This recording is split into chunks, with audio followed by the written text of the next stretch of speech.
What's going on, guys? Henry Hill and Logan here, live in Cinephellas Studios. We're going to bring you some more 31 Days of Horror content. Horror? No, not horrors. Horror. Horror, the genre? So we just got back from the movies. We saw Zombieland 2. Double tap, baboosh. So Zombieland Double Tap brings back the original crew from the first film. It's again directed by Rubin Fleischer. Brings back Woody, Emma Stone, Jesse Eisenberg, and Abigail Breslin. And it also introduces a couple new characters this time around. It felt like in the same vein as the first movie, just kind of like a road trip kind of comedy between the leads, I thought, and then buddy comedy kind of. Buddy comedy. So it felt similar to the first one.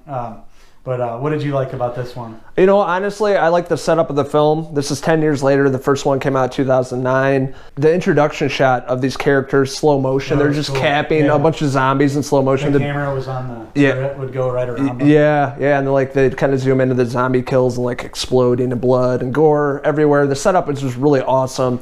And all right, the characters are back. It's 10 years later. That Abigail's a lot older now. Yeah. So it's 10 years later. And on this road trip, they're trying to find a home, essentially. They're trying to find a place to call home. They end up at the White House in D.C., which is really cool because it's all like weeds and stuff, and it looks like, abandoned pretty much. So they're living there. The inside of the White House looks really cool. They're in the Oval Office. So Woody Harrelson's there for the comedic relief, like always. He's hilarious. He's like, yeah, I could have been a damn good president. And just a lot of great comedy. This is a great cast of people. They work well together. Most of them do. Jesse Eisenberg, kind of falls flat throughout the film for me. Just his delivery is always kind of the same character and snarky and sarcastic. And he's wearing a hairpiece, it looks like, as well. Logan's convinced it's a hairpiece. I don't know. It might be his real hair, but it does kind of look like it could be. Looks fake, yeah. Little Rock takes off. They steal the Beast. The Beast. Presidential limo. Yes. They put a big machine gun on top of it. Yeah, didn't they have the number 3 on the side, like it's a race car? Like it's Dale Earnhardt. Dale Earnhardt, yeah, exactly. So this big ass car. But essentially, Little Rock. Abigail Breslin. Breslin, yeah. She takes off. She wants to hang out with people her own age. She's kind of tired of her family. They're older anyways. And Woody Harrelson's kind of the dad character. She takes off and meets this guy named Berkeley. They call him Berkeley.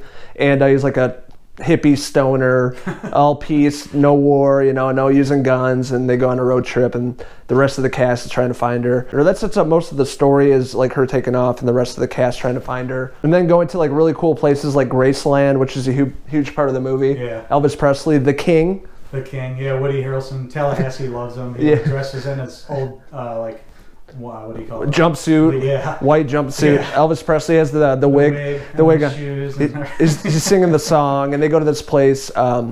It's like Graceland, a mini Graceland, because when they go, Break Hotel or something. Yeah, something like that. And it's ran by Rosario Dawson's character, and they show up there, and it has all the cool memorabilia of Elvis, like his original shoes. Jesse Eisenberg Columbus puts on the shoes, and it's really funny, and then introduces a few other silly characters, Luke Wilson and Thomas Middleditch, which are kind of, what are they, the doppelgangers of Woody Harrelson and Jesse Eisenberg. Like Thomas Middleditch is all same mannerism, same personality. They look like them, you have the hillbilly, which is Tallahassee, and then Luke Wilson playing that, and then Thomas Middleditch is playing the snarky, sarcastic, super smart character like Jesse Eisenberg, always down to the facts. And they both have rules, and then Thomas Middleditch has the commandments or whatever, his rules that are biblical about surviving the zombie apocalypse or Zombieland, essentially. So Jesse Eisenberg, they introduce a new character who becomes his kind of sort of love interest. Madison, played by Zoe Deutsch, I think is how you say it. Deutsch, yeah. She comes in and she's this real blonde bimbo. Yeah, oh my God. She's totally basic. But anyways, Emma Stone had just left Jesse because he proposed, and it kind of scared her. So she's like, I'm getting out of here. I need some space, basically. So Jesse Eisenberg doesn't know if he's ever going to see her again, kind of a thing. Yeah. And then this Madison character comes along and really likes him because, he's one of the last men on Earth. Yeah, she hasn't seen a guy in 3 years. Yeah, she's been hanging out in a freezer in the mall. Yeah. She lives there in the freezer. She lives in a freezer. In the mall. So yeah, her and Jesse Eisenberg's character, they like have sex like first night. They have to cover up Abe Lincoln's face at the White House. It just looks like he's staring at him. Yeah, Abe Lincoln paintings like staring at them when they're having sex. Jesse Eisenberg is super like, he's shocked because he didn't think she was going to come back. Yeah, he's like, there and she's like, what the?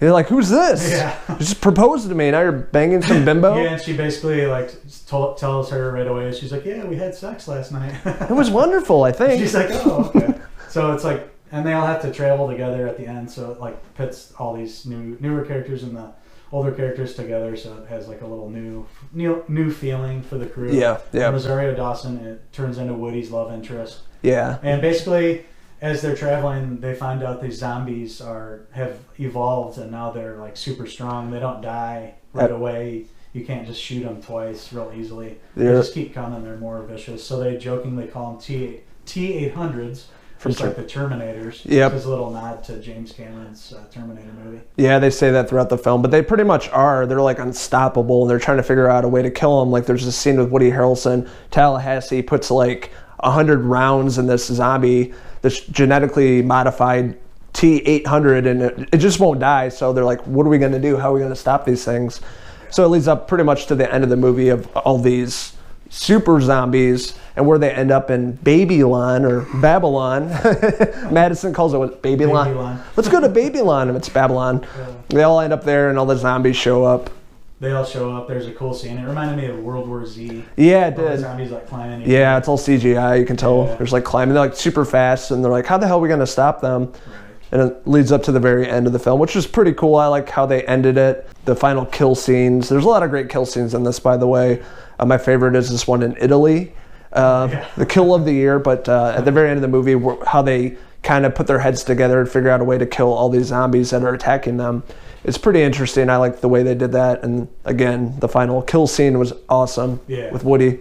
Yeah. That's all I'm going to say. That was the best parts of the movie were the kill scenes for sure. Some of the comedy fell flat, but there's also some memorable lines as well. But actually the best part of the movie, I think for me, for you, for a lot of people, is going to be the after credits scene, which we won't spoil, but you can kind of guess. Yeah, the mid-credits kind of thing. Yeah, mid-credits what's going to happen there? It really, it was amazing and funny all at the same time. An old character that people are familiar with was really great. But overall, it was a pretty solid movie. A lot of the comedy really did fall flat. It just felt really forced, and it wasn't as cohesive as the first film. I love the actors in this movie. They work well together. I meant the dialogue was good, just a lot of the comedy just didn't work for me. I didn't laugh as much as I thought I would. Right. Yeah, I felt kind of the same. The kill scenes were awesome, though. It was cool to hear that Metallica song. Yes, Master of Puppets. With that new scene, with how they filmed it was really cool. Yes, that's the way they introduce the movie is badass. Yeah. It grabs you right when it starts. Started off really strong with this scene with them killing off the zombies.